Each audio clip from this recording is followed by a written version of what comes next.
కాళ్లలో నొప్పి, నరాల వాపు వంటి లక్షణాలతో బాధపడుతున్నారా? వెరికోస్ వెయిన్స్ లో అత్యాధునిక చికిత్స ఏవిస్ వాస్కులర్ సెంటర్. నమస్తే పృథ్వీరాజ్ గారు. కర్నూలు డిస్టిక్ సంబంధించి న్యూస్ మనం వింటూనే ఉన్నాము. 8 ఏళ్ల చిన్నారి 15 ఏళ్ల వయసున్న ముగ్గురు మగపిల్లలు కలిసి అత్యాచారానికి పాల్పడి నదిలో పడేశారన్న వార్త మనం వింటూ ఉన్నాము. 1 వీక్ నుంచి గాలింపు చర్యలు చేపట్టిన పాప డెడ్ బాడీ కనీసం ఆచూకీ కూడా తెలియని పరిస్థితి మనం చూస్తూ ఉన్నాము. అసలు ఏం జరిగింది? అసలు ఆ పాపను అత్యాచారం చేయాలన్న ఆలోచన ఎలా పుట్టింది? అసలు అత్యాచారం చేశారా, చంపేశారా, అక్కడే పడేశారా, డెడ్ బాడీ అసలు ఉందా లేదన్న వాటిపైన రకరకాల ఊహాగానాలు రేకెత్తుతున్నాయని చెప్పుకోవచ్చు. దీనికి సంబంధించిన పూర్తి సమాచారం ఏంటి సార్? అసలు నంద్యాలలో జరిగినటువంటి ఈ అత్యాచారం జరిగిన తర్వాత జరిగిన హత్య ఏదైతే ఉందో దానిలో ఒక ఇమ్మెచ్యూర్ పీపుల్, ఇమ్మెచ్యూర్ చిల్డ్రన్ ఎవరైతే ఉన్నారో వాళ్ళు ఏదో క్షణికావేశంలో చేయాల్సినటువంటి దాంట్లో చేస్తారు. క్షమించరా అని పెద్ద తప్పే చేస్తారు. జనరల్గా ఒక మర్డర్ అనేసరికి ఒక ప్లాన్ ఏదో ఉంటుంది, మినిమం ప్లాన్ ఉంటుంది. ఆ ప్లాన్ కూడా లేకపోతే ఏమవుతుందంటే ఎట్లా హ్యాండిల్ చేయాలో సిచ్యువేషన్ అనేది మర్డర్ చేసిన వాడికి ఒక ఐడియా ఉంటుంది. సరే, ఆ వయసు ప్లాన్లు చేసేంత ఆ వయసులో అంత వచ్చిందా? అయితే ఎక్కడికి వస్తాం విషయం, వీళ్ళకి వచ్చినటువంటి ఆలోచన, చెడు ఆలోచనల ప్రకారం రేపైతే చేసేసారు, మానభంగం అయితే చేస్తారు. అభయం శుభం ఎరుగనటువంటి ఒక అమ్మాయిని, స్కూల్కి వెళ్తున్న ఒక అమ్మాయిని పొదలచాటుకు తీసుకెళ్ళి చెరబట్టి 15 ఏళ్ళు 12 ఏళ్ళు 15 ఏళ్ళు 12 ఏళ్ళు పిల్లలు అనేసరికి అసలు మనం ప్రతివాడిని ఈవెన్ ఆ ఇన్సిడెంట్ జరిగిన తర్వాత 15 ఏళ్ళ 12 ఏళ్ళ పిల్లలు ఎవరైనా సరే రోడ్డు మీద వెళ్తున్నా సరే వాళ్ళలో నాకు ఫిగరింగ్ అవుట్ నాకు మారిపోతుంది. ఇతను ఈ వయసు అంటే అప్పటి వరకు రేప్ చేసేవాళ్ళు జనరల్గా 18+ ఉంటారు, లేకపోతే పెద్దవాళ్ళు ఉంటారు, మిడిల్ ఏజెస్ ఉంటారు, నువ్వు ఫీలింగ్ ఉంటుంది. ఇప్పుడు ఏమైపోయింది 15, 12. చెట్టుకు చీర కట్టినా వదలరేమో అన్నంత దాకా వెళ్ళిపోయిందేమో సిచ్యుయేషన్స్ అనిపిస్తున్నాయి. 9 ఏళ్ల చిన్న పాప, ఏమీ తెలియదు అమ్మాయికి అసలు. అంటే మాట్లాడటం అన్నది కూడా ఒక పరిధిలో ఉండేటువంటి వ్యక్తి, తెలియదు, అవగాహన ఉండదు. అండ్ ఇప్పుడు జనరల్గా బ్యాడ్ టచ్ గుడ్ టచ్ అంటాం మనం. బ్యాడ్ టచ్ అంటే వీళ్ళు జాగ్రత్త, ఎవరైనా వస్తే ముట్టుకుంటారు, వాళ్ళు ముట్టుకోకుండా చూడండి. గుడ్ టచ్ అనేసరికి ఎవరైనా సరే ఆశీర్వచనాలు ఇస్తే కనుక అది గుడ్ టచ్ అని మనం చెప్తూ ఉంటాం. వీళ్ళందరూ కూడా below poverty line and middle క్లాస్లో ఉండేటువంటి సిచ్యుయేషన్లో జరిగింది. అతని ఇంటర్వ్యూ, వాళ్ళ ఫాదర్ ఇంటర్వ్యూ కనుక చూస్తే కనుక అసలు అరణ్య రోదనే కనపడింది. ఎక్కడికి వెళ్ళిపోమంటారు మమ్మల్ని అని అడిగాడు. అడవుల్లో ఉండమంటారా, జనాల నుంచి పారిపోమంటారా, ఎక్కడికి వెళ్ళిపోమంటారు? ఇంకా పిల్లలు మేము కూలి పనులు చేసుకోవాలి, ఆ కూలి పనులు చేసుకునేటప్పుడు మాకు ఉండేటువంటి 500 డబ్బులు ఉంటేనే ఈ రోజున బుక్క తింటాం, లేకపోతే లేదు అని అతను ఏడుస్తూ ఉంటే అసలు కన్నీళ్ళు పెట్టినటువంటి హృదయాలు ఉండవు నా దృష్టిలో. మనకి ఉండేటువంటి ఆడపిల్లలు ఉండేటువంటి తండ్రులు ఎవరైతే ఉన్నారో వాళ్ళకి ఒక ఇన్సెక్యూరిటీ డెవలప్ అయిపోతుంది. స్కూల్స్ పంపిస్తున్నారు, చిన్నపిల్లలు అంటే జనరల్గా ఎవరైనా చదువు చెప్పకుండా ఇంట్లో కూర్చోబెట్టలేరు కదా, స్కూల్కి పంపిస్తున్నారు. 8-9 సంవత్సరాల ఆడపిల్లలు స్కూల్కి పంపిస్తే వాళ్ళ పరిస్థితి ఏంటి, అసలు ఎట్లాగైతే మనమేంటి, బస్ కండక్టర్స్ మీద అనుమానించాలా, టీచర్స్ మీద అనుమానించాలా అన్నది ఒకప్పుడు. అది ఇంకా దిగిపోయి తోటి పిల్లలు, నీ క్లాస్మేట్లో పక్కన కూర్చునే వాళ్ళు ఎవరు, నీకు చాలా ఇక్కడ సిటీ ఎడ్యుకేషన్స్లో కానీ ఊళ్ళో కానీ అబ్బాయిలు కలిసి కూర్చోబెడతారు ఉషా. ఎందుకంటే తక్కువ అమ్మాయిల స్ట్రెంత్ తక్కువ ఉంటుంది కాబట్టి వాళ్ళు సపరేట్ లైన్ పెట్టే కానీ కలిపి కూర్చోబెడతారు. అది కామన్ థింగ్ ఎక్కడైనా సరే. ఇప్పుడు పిల్లలు తల్లిదండ్రులు కూడా మా అమ్మాయి పక్కన అబ్బాయిని కూర్చోబెట్టకండి అని అడిగేటువంటి పరిస్థితికి వెళ్ళిపోయినటువంటి సిచ్యువేషన్ వచ్చేసేస్తుంది. ఎందుకంటే ఆలోచనలు 15 ఏళ్ళ పిల్లలకి ఉన్న ఆలోచనలు, అంటే 15 ఏళ్ళు అనేసరికి 9th 10th 8th 9th 10th 12 ఏళ్ళ అబ్బాయి అనేసరికి అసలు ఆ స్కూలింగే నాకు అర్థం కావట్లేదు. 12 అనేసరికి 7th 8th 7th క్లాస్ కూడా రాడు 12 years వాళ్ళకి. అండ్ ఈ గవర్నమెంట్ స్కూల్స్ కాబట్టి అది ఇంకా 4th 5th 6th 7th దగ్గరే ఉంటుంది. ఈ 15 ఏళ్ళు అనేసరికి అది 8th క్లాస్ ఉంటుంది. ఆ పిల్లల్లో టీచర్ కూడా ఇంకా ఇన్సెక్యూరే కదా, పెద్దవాళ్ళు కూడా ఇన్సెక్యూర్ ఫీల్ అవుతారు. ఖచ్చితంగా సార్, వాళ్ళ ఆలోచనలు ఒక ఆడపిల్లని మనం ఇలా చెయ్యొచ్చు అన్న ఆ ఆలోచనలు వస్తున్నాయంటే కనిపించిన ప్రతి ఆడదానిలో వాళ్ళు ఏం చూస్తున్నారు అన్నదే భయం వేస్తుంది.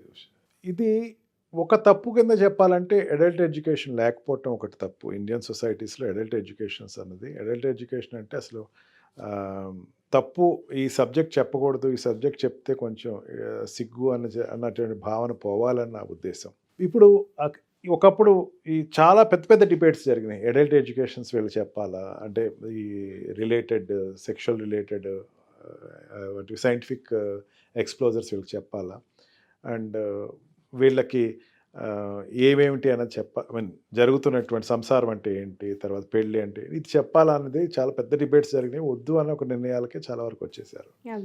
కానీ ప్యారలల్గా ఏదైతే ఈ మీడియా అవైలబుల్గా ఉన్నప్పుడు ఖచ్చితంగా ఇప్పుడు చెప్పాల్సిన సందర్భం అవసరం వచ్చింది, సిచ్యుయేషన్ క్రియేట్ అయింది. సో ఈ నంద్యాల ఇన్సిడెంట్ ఒక్కసారిగా ప్రపంచం మొత్తాన్ని కుదిపేసిందని చెప్పొచ్చు. ప్రతి పేరెంట్ కూడా తెలియకుండానే వణుకు పుట్టుస్తుంది సార్. ఆడపిల్లున్న ప్రతి ఇంట్లో కూడా భయాలు అయితే మొదలయ్యాయి.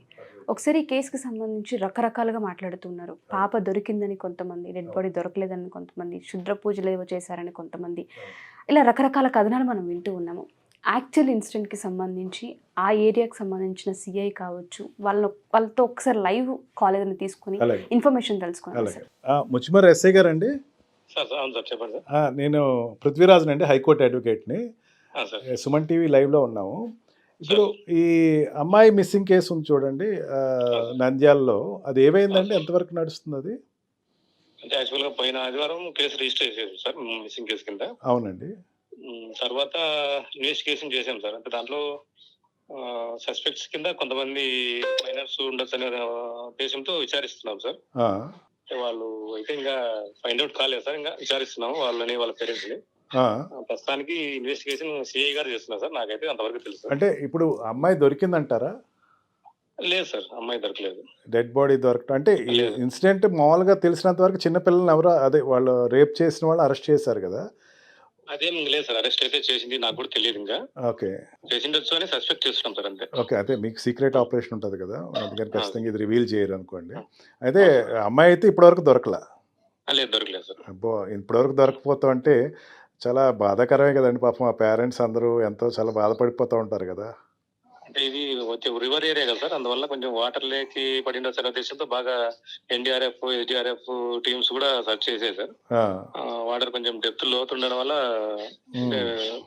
దానివల్ల కొంచెం ఫైండ్ అవుట్ చేయలేకపోయినా సార్.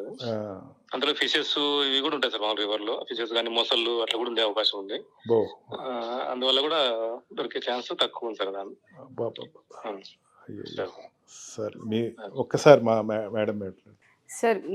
గుడ్ ఈవినింగ్ సార్, నేను యాంకర్ ఉషాని, సుమన్ టీవీ నుంచి. సార్ అంటే ఆ పాపని వాళ్ళే అందులో పడేశారు అన్నది అది క్లియర్ కట్గా ఏమైనా తెలుస్తుందా సార్? వాళ్ళే చేశారని ఇన్ఫర్మేషన్ ఉందా సార్ ఆ మైనర్కి సంబంధించిన ముగ్గురు మగ పిల్లలు? అదైతే తెలియదు మేడం. యాక్చువల్గా ఇన్వెస్టిగేషన్ ఆఫీసర్ కూడా నేను కాదు, నేను ఓన్లీ మిస్సింగ్ కేసు వరకే చూస్తున్నాను. అది యాక్చువల్ మా సిఐ గారు చూస్తున్నారు. అంటే జస్ట్ అనుమానంతో మేము సెర్చ్ చేస్తున్నాం, ఒకవేళ ఏమైనా వాటర్ లో ఏమైనా యాక్సిడెంట్ వచ్చినామని ఉద్దేశంతో. వాళ్ళు చేశారా లేదనేది ఇంకైతే మేమైతే ఇంకా కన్ఫ్యూజన్ చేసుకోలేదు సార్. ఓకే, ఇంకా కన్ఫర్మేషన్ అనేది మీరు ఇంకా బయటికి తీసుకురావాలి. లేదు మేడం. సో ఏదేమైనా కొంచెం ముమ్మరం చేసి ఆ పేరెంట్స్కి ఊరట కల్పించండి సార్. సో మేము సుమన్ టీవీ నుంచి అదే కోరుకుంటూ ఉన్నాము. అండ్ ఆ పాపకు సంబంధించి నిన్న ఒక న్యూస్ విన్నాం, అంటే దొరికింది డెడ్ బాడీ అన్న న్యూస్ కూడా విన్నాం. ఆ కథనాల వెనక ఎటువంటి నిజం లేదా sir? Okay, thank you sir. But ఏదైనా ఆ పేరెంట్స్కి కొంచెం త్వరగా న్యాయం జరిగేలా మాత్రం చూడండి sir. Thank you sir, thank you. ఇక్కడ కొంచెం విషయం ఇన్వెస్టిగేషన్ గురించి మనం మాట్లాడుకోవాలి. ఏదైనా ఇటువంటి సెన్సేషన్ కేసెస్లో కానీ, ఎస్పెషల్లీ రేప్ అండ్ మర్డర్ కేసుల్లో కానీ మనకి ముందు కనపడేది ఒకటి ఉంటుంది, వెనకాల జరుగుతుంది ఇంకోటి ఉంటుంది. ముందు ఏంటంటే ఈ ఏదో మనకి ఇప్పటివరకు పోర్ట్రే అయింది, ప్రెస్ ద్వారా మనకు తెలిసింది, లేకపోతే పేరెంట్స్ చెప్పింది ఒకటే మన ఆస్పెక్ట్ దీంట్లో ఉంది. ఏమన్నారు, అమ్మాయిని రేప్ చేసేసి కాలువలో పడేసేసారు అని చెప్పేసి. అదేనా ఇంకా ఏమన్నా ఉందా? అదే అనుకునేసరికి ఆ లీడ్ తోటి క్లోజ్ చేసేయచ్చు.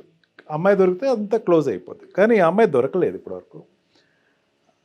ఉషా, దీంట్లో ఒకటి పోలీస్ కోణం కూడా మనం అప్రిషియేట్ చేయాలి వాళ్ళ డ్యూటీస్ని. వాళ్ళు ఇదే అని చెప్పేసి క్లోజ్ చేస్తే అన్యాయం జరిగినట్టు. ఇదే అని క్లోజ్ చేయట్లేదు. అంటే ఆ రేప్ చేసి వాళ్ళు ఏదో పిల్లలు దాంట్లో పడేశారనుకోవడం ఒకటే కాదు, దాంట్లో ఇంకా యాంటీ సోషల్ ఎలిమెంట్స్ ఉన్నాయా, వీళ్ళు కాకుండా వెనక ఎవరైనా ఉన్నారా? నేను ఎక్కడో ఇంకో చోట ఏదో ఒక అట్లా జరగకూడదు, క్షుద్ర పూజలు కూడా జరిగినాయి అని రకరకాల రూమర్స్ ఏవో వస్తున్నాయి. ఇవన్నీ రూల్ అవుట్ చేయాలి కదా వాళ్ళు. పోలీస్ వాళ్ళు ఇన్వెస్టిగేషన్ చేసుకున్న తర్వాత ఇవన్నీ రూల్ అవుట్ చేయాలి కదా. ఇప్పుడు ఎస్ఐ గారు చెప్పినట్టు ఇప్పటివరకు దొరకలేదు అన్నారు. అంటే టీమ్ డివైడ్ చేశారు. అంటే పట్టుకునే వాళ్ళు ఒకళ్ళు, పాపను సెర్చ్ చేసే వాళ్ళు ఒకళ్ళు, వాళ్ళ కింద గజేతగాళ్ళు కానీ లేకపోతే ఈ బోట్ రైడర్స్ కానీ వీళ్ళందరూ ఉంటారు, వాళ్ళు ఎదుగుతూ ఉన్నారు. ఇంకా మిగతా టీం ఒక టీం ఇన్వెస్టిగేషన్ చేస్తూ ఉంటారు. అంటే దొరికిన వాళ్ళు ఎవరు, ఈవెన్ పిల్లలు. అందుకే చెప్తున్నాను మైనర్స్ గురించి చాలా జాగ్రత్తగా ఉంటుంది. జూనల్ యాక్ట్ ఒకటి ఉంటుంది. యాక్ట్లో ఏంటంటే మైనర్స్ని వాళ్ళు ఈవెన్ దో వాళ్ళని తప్పు చేసున్నా సరే, వాళ్ళు రేప్ చేసున్నా సరే, వాళ్ళు కూడా పిల్లలు కాబట్టి జూనల్ యాక్ట్లో వాళ్ళు కొంచెం సెన్సిటివ్గానే డీల్ చేస్తారు. అంతేగాని రెగ్యులర్గా ఉండేటువంటి వాళ్ళతో కలిపేసేసి వాళ్ళని ఇంట్రాగేషన్ కింద కొట్టటాలు ఇవన్నీ ఉండవు. అంటే వాళ్ళు కూడా వాడు సైక్రాటిస్ట్ ట్రీట్మెంట్ వాడు తీసుకునేటువంటి ఇన్ఫర్మేషన్ వాళ్ళు తీసుకుంటారు. అందుకే దాని 2 ప్యాటర్న్స్ ఇప్పుడు ఏమైందంటే ఈ కేసులో 2 ప్యాటర్న్స్ వచ్చేసినాయి. ఒకటేంటంటే చనిపోయింది చిన్నపిల్ల, యాక్ట్ చేసింది చిన్నపిల్ల. జనరల్గా విక్టిమ్స్ అయిన వాళ్ళు చిన్నపిల్లలు ఉన్నా సరే చేసేవాళ్ళు అబోవ్ 18 ఉంటారు. కానీ దీంట్లో అట్లా కాదు. మనకి నిర్భయ యాక్ట్ వచ్చేసిన తర్వాత నిర్భయ ఇన్సిడెంట్లో కూడా ఆ రోజు ఒక మైనర్ పిల్లోడు ఉన్నాడు. అట్లాగా ఆ మైనర్ని ట్రీట్ చేసిన విధానం అంటే మిగతా వాళ్ళందరికీ ఒక పనిష్మెంట్, ఆ పిల్లోడికి సపరేట్ చేసి వేరే విచారణ చేయడం జరిగింది. అందుకని ఇక్కడ ఈ కేసు నడిచేది కూడా జూనల్ కోర్ట్స్లో నడుస్తుంది, రెగ్యులర్ కోర్ట్స్లో నడగదు. ఎందుకంటే 15 ఏళ్ళు 12 ఏళ్ళు. అందుకని వీళ్ళ పోస్కో యాక్టే కావచ్చు తీసుకొచ్చేది పోస్కోలోనే, కానీ వీళ్ళని మాత్రం ఇక్కడ తీసుకురారు. వీళ్ళని జూనల్ కోర్ట్స్లో వాళ్ళని విచారణ చేయడం జరుగుతుంది.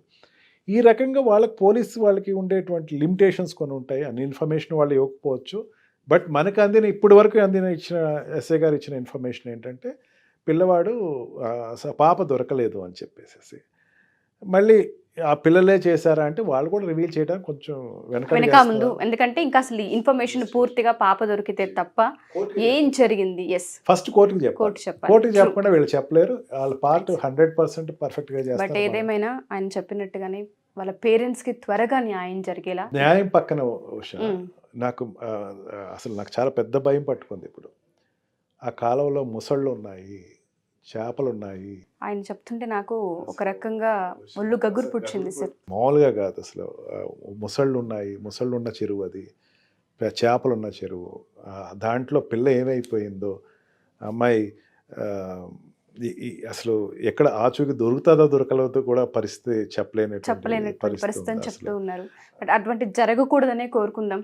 బాడీనన్నా తల్లిదండ్రులు చూసుకునేలా చేర్చాలని కోరుకుందాం. థ్యాంక్ యూ పృథ్వీరాజ్ గారు, thank you so much. So ఎవరైనా సరే వ్యూవర్స్ మా ఈ గనక ఎపిసోడ్ చూస్తూ ఉంటుంటే అంటే నిజాలు తెలుసుకోకుండా దయచేసి ఎటువంటి న్యూస్ని బయట మాట్లాడొద్దు. సో డెడ్ బాడీ అయితే ప్రస్తుతానికి దొరకలేదని ఆ కేసుకు సంబంధించిన మిస్సింగ్ కేసుకు సంబంధించిన ఎస్ఐ గారే మాట్లాడడం జరిగింది. సో దయచేసి పాప త్వరగా దొరికేలా, ఇన్వెస్టిగేషన్ త్వరగా పూర్తయ్యేలా, దీనిలో ఎవరు ఈ ఘాతకానికి పాల్పడ్డారన్న నిజాలు, ఆ పాప డెడ్ బాడీ దొరికితే తప్ప చెప్పలేమన్నారు. కాబట్టి ఆ పేరెంట్స్కి కూడా న్యాయం జరిగేలా ఉండాలని కోరుకుందాం. Thank you. సుమన్ టీవీలో మీ పర్సనల్ అండ్ బిజినెస్ ప్రమోషన్స్ కోసం కింది నెంబర్కి కాంటాక్ట్ చేయండి.